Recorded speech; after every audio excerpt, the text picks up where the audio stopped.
A história do profeta Elias, o homem que enfrentou reis e desafiou os deuses falsos.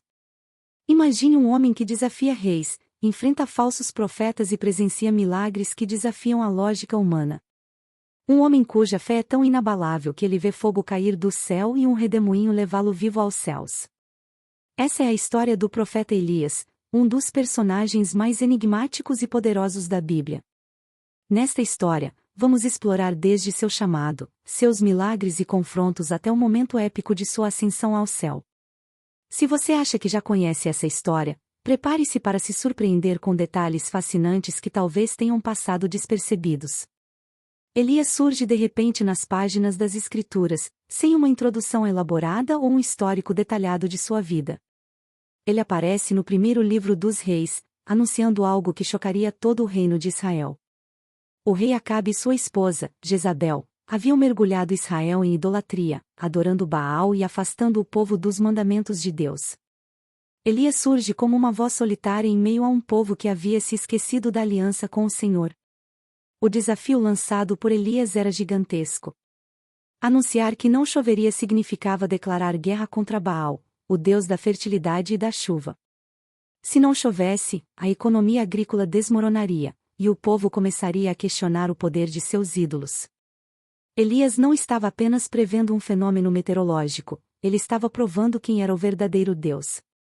A seca de 3 anos que Elias profetizou não foi um evento aleatório. Quando declarou que não haveria mais chuva, ele estava desafiando diretamente Baal, o falso Deus. Israel acreditava que Baal controlava o clima e as colheitas, então, quando a seca se prolongou, ficou claro que Baal não tinha poder algum. Isso foi um golpe direto na idolatria de Israel. Após sua declaração ousada ao rei Acabe, Elias recebe instruções divinas para se esconder junto ao ribeiro de Querite, no deserto. Essa direção é um dos primeiros sinais de que Deus sustentaria Elias de formas sobrenaturais. Os corvos, que são aves necrófagas, traziam pão e carne para o profeta, um evento sem precedentes e que já demonstrava a autoridade divina sobre a criação. Mas, conforme o tempo passa, a seca começa a afetar até mesmo esse refúgio. O ribeiro seca, e Deus ordena que Elias vá até Sarepta, onde uma viúva o sustentaria. Quando Elias chega a Sarepta, encontra uma mulher pobre, recolhendo gravetos. Ele pede água, e, em seguida, faz um pedido ainda mais desafiador. Faz primeiro para mim um bolo pequeno, e traze-mo aqui fora, depois, farás para ti e para teu filho. A mulher hesita, pois só tem farinha e azeite suficientes para uma última refeição. Mas Elias faz uma promessa divina. Porque assim diz o Senhor Deus de Israel, a farinha da panela não se acabará, e o azeite da botija não faltará, até ao dia em que o Senhor fizer chover sobre a terra. E assim acontece. Durante toda a seca, a viúva e seu filho são sustentados milagrosamente. O episódio toma um tom ainda mais dramático quando o filho da viúva morre repentinamente. Elias ora fervorosamente, e o menino é ressuscitado, tornando-se um dos primeiros relatos de ressurreição na Bíblia. Após 3 anos de seca, Deus ordena que Elias volte a Acabe e desafie os profetas de Baal para um confronto direto. O local escolhido? O Monte Carmelo. O desafio? O Deus que responder com fogo é o verdadeiro Deus. Elias enfrenta 450 profetas de Baal, que passam o dia inteiro clamando a seu Deus, cortando-se e gritando, mas nada acontece. Elias ironiza. Clamai em altas vozes, porque ele é Deus, pode ser que esteja meditando, ou atendendo a alguma ocupação, ou de viagem, voo, porventura, dorme e despertará. Ao cair da tarde, Elias repara o altar do Senhor, faz uma oração simples e, imediatamente, fogo desce do céu e consome o sacrifício. O povo, ao ver o milagre, se prostra e declara: Só o Senhor é Deus. Só o Senhor é Deus. Elias ordena que os falsos profetas sejam executados, e, em seguida, uma forte chuva cai, encerrando a seca que assolava Israel.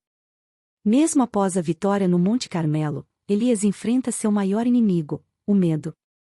Jezabel jura matá-lo, e ele foge para o deserto, deprimido e pedindo a morte. Mas Deus cuida dele, enviando um anjo para alimentá-lo.